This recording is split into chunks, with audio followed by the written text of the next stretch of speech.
Avez-vous remarqué que la plupart des histoires des films que nous regardons sont assez similaires? Elles commencent toujours par un type de conflit qui s'intensifie jusqu'à atteindre un point où il n'y a plus aucune issue. Et lorsque tout semble perdu, quelqu'un surgit pour mettre fin à la crise et rétablir la normalité. Le premier livre des rois dans la Bible ressemble beaucoup à ces scénarios de films, avec seulement 2 différences. La première est que tout ce qui y est narré est réel. Cela s'est réellement produit dans le passé. Et la deuxième est que le grand méchant de l'histoire continue d'agir aujourd'hui, causant beaucoup de mal à l'humanité. Dans la vidéo d'aujourd'hui, je veux vous parler d'une reine appelée Jézabel qui a poussé son mari à détruire la nation d'Israël. Je veux aussi parler de son esprit, une entité démoniaque qui circule dans le monde, influençant les gens à prendre des décisions contraires à la volonté de Dieu. Dans l'Apocalypse, chapitre 2, des versets 20 à 25, Jésus a averti les chrétiens à propos de l'esprit de Jézabel qui continue de tromper de nombreuses personnes. Et je vais vous montrer comment ne pas tomber dans les tentations de ce démon. Mais avant de commencer, je voudrais vous demander de vous abonner à ma chaîne. Il vous suffit de cliquer sur le bouton s'abonner qui se trouve juste en dessous de la vidéo, puis d'activer la cloche de notification pour recevoir les prochaines vidéos directement sur votre téléphone, d'accord? Alors, allons-y. Pour comprendre le contexte de l'histoire du livre des premiers rois dans l'Ancien Testament, envisageons-le comme un film. Il commence avec David en tant que roi d'Israël, mais il est déjà vieux et proche de la mort.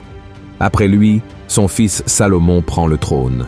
Le règne avait tout pour être encore meilleur et plus prospère que celui de son père.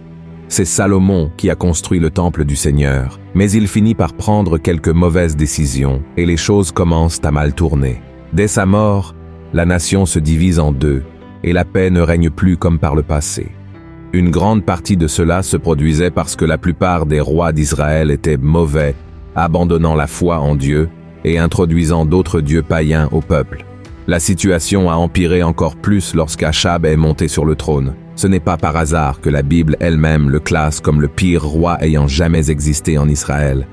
Aussi mauvais qu'Achab ait pu être, une grande partie du mal pendant son règne était attribuée à sa femme, Jézabel.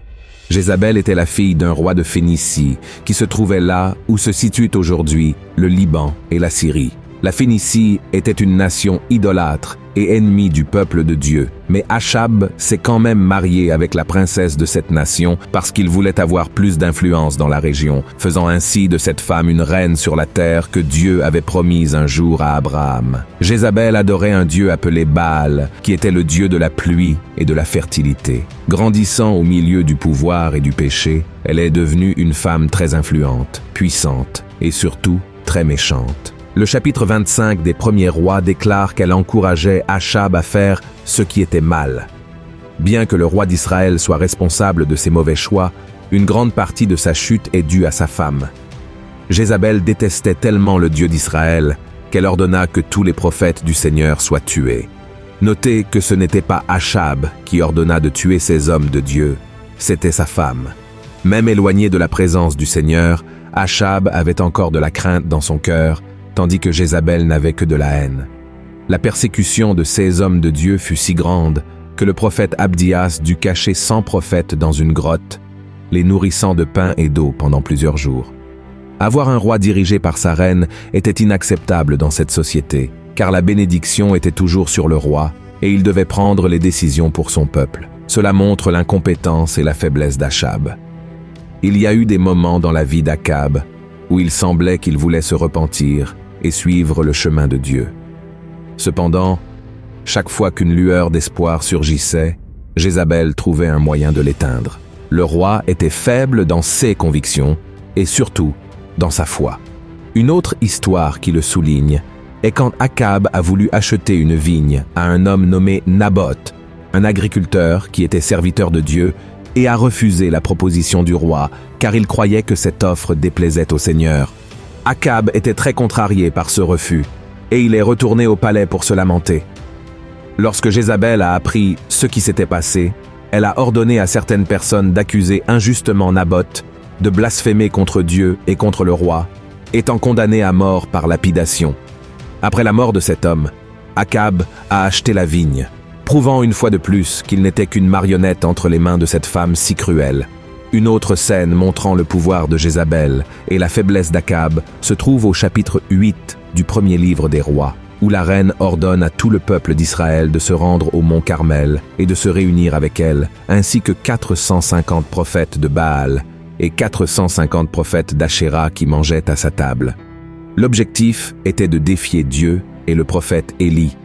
Il est important de noter à quel point l'esprit de Jézabel est dangereux, avec une voie d'influence et de contrôle très puissante, comme cela a été le cas avec Akab et continue d'être aujourd'hui avec toutes les personnes qui se laissent dominer par cette entité démoniaque. À la fin de la vidéo, je vais vous montrer la seule manière de vaincre ce démon. Revenons au défi lancé par Jézabel. La Bible dit qu'Élie a défié les adorateurs de Baal pour voir qui est le vrai Dieu, Baal ou le Dieu d'Israël. Chaque camp devait préparer un autel et un sacrifice, mais ne pas allumer le feu. Au lieu de cela, ils devaient invoquer leur Dieu pour envoyer du feu du ciel. Les prophètes de Baal ont prié, dansé et se sont même blessés en tentant d'invoquer Baal, mais il n'y a eu aucune réponse ni signe de feu. Ensuite, Élie a construit un autel avec 12 pierres symbolisant les 12 tribus d'Israël, a mis le sacrifice dessus, puis a ordonné que l'autel et le sacrifice soient mouillés avec beaucoup d'eau. Ensuite, il a prié le Dieu d'Israël et en réponse, le Seigneur a envoyé du feu du ciel qui a consumé le sacrifice, l'eau et même les pierres de l'autel. Ainsi, avec une seule prière d'Élie, le Seigneur a exposé les faux dieux à la nation d'Israël, prouvant qu'il était le seul et vrai Dieu. Ensuite, Élie a ordonné que les prophètes de Baal soient capturés et tués. Il a prophétisé que la reine Isabelle aurait une mort terrible, ce qui l'a beaucoup irrité, la menaçant de tuer le prophète et le forçant à fuir. Le temps a passé, Dieu a pris soin d'Élie, et la prophétie sur la fin d'Isabelle s'est finalement accomplie. Elle a été jetée par la fenêtre par ses serviteurs et piétinée par des chevaux. Après sa mort, son corps a été dévoré par des chiens. Elle a eu la chance de se repentir après avoir vu le résultat du défi et d'avoir entendu la prophétie de sa mort, mais elle a choisi de continuer sur le chemin des ténèbres. Bien qu'Isabelle soit déjà morte depuis si longtemps et oubliée par beaucoup, son esprit demeure vivant dans ce monde et se manifeste dans le comportement et les actions de beaucoup d'entre nous. Dieu a touché mon cœur pour vous transmettre cette parole aujourd'hui, parce qu'il veut vous avertir sur le type de personnes que vous avez autour de vous. Quand nous fréquentons des personnes mauvaises, nous prendrons probablement des décisions mauvaises. L'influence de ces personnes peut vous manipuler pour faire des choses qui déplaisent à Dieu, vous éloigner de son chemin et vous faire pécher. C'est pourquoi l'apôtre Paul nous a donné cet avertissement. Ne vous mettez pas avec les infidèles sous un joug étranger, car quel rapport y a-t-il entre la justice et l'iniquité? Ou qu'y a-t-il de commun entre la lumière et les ténèbres? Quel accord y a-t-il entre Christ et Bélial? Ou quelle part a le fidèle avec l'infidèle? Il est nécessaire de faire attention à qui vous autorisez à entrer dans votre vie, que ce soit une amitié ou un mariage, car si vous le faites, il est très probable que votre conjoint vous éloigne de Christ. Laissez-moi préciser que je n'encourage pas un chrétien déjà marié à un incroyant à se séparer. La Bible dit que nous devons prier, croire que Dieu peut changer toutes choses et ne pas simplement abandonner. Cependant, je veux dire que vous devez être très proche de Dieu pour ne permettre à rien ni à personne de vous séparer de lui, tout comme Jézabel l'a fait avec Akab. Souvent, les gens associent l'esprit de Jézabel au sexe, à la séduction et à la promiscuité, ce qui est également correct. J'ai déjà fait une vidéo sur ma chaîne à ce sujet.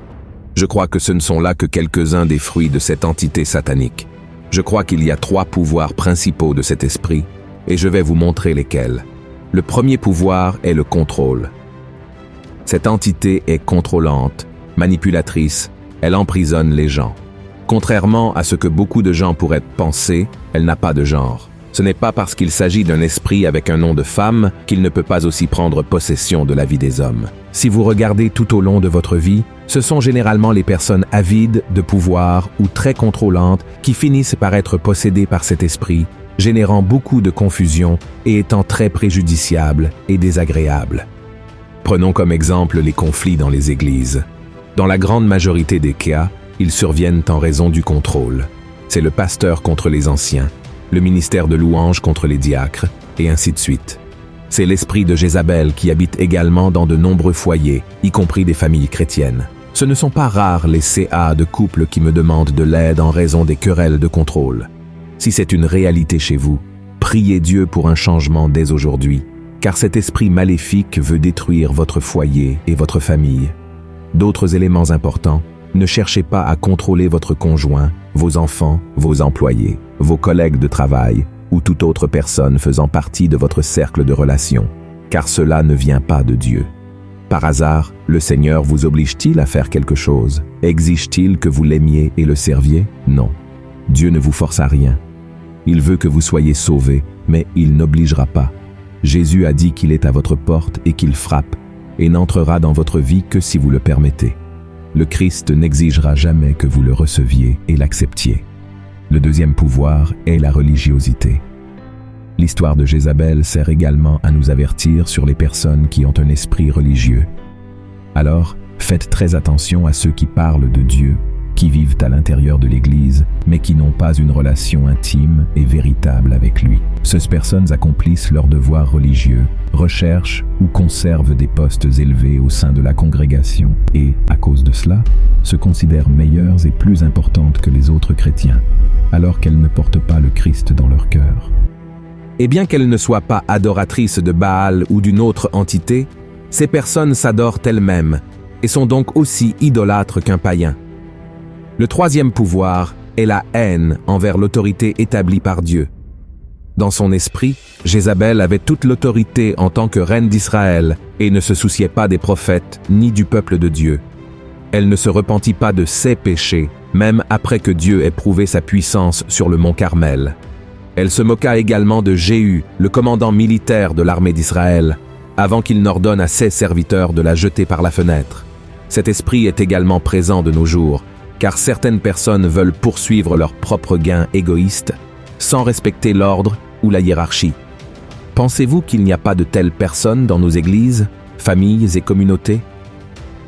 Bien sûr qu'il y en a, alors soyez attentifs à ceux qui manipulent, planifient, trompent, et essaie de prendre le contrôle des choses pour nuire aux dirigeants choisis par Dieu. Éloignez-vous de ces personnes, car elles peuvent vous inciter à faire ce qui est mal et contraire à la volonté du Seigneur, d'accord?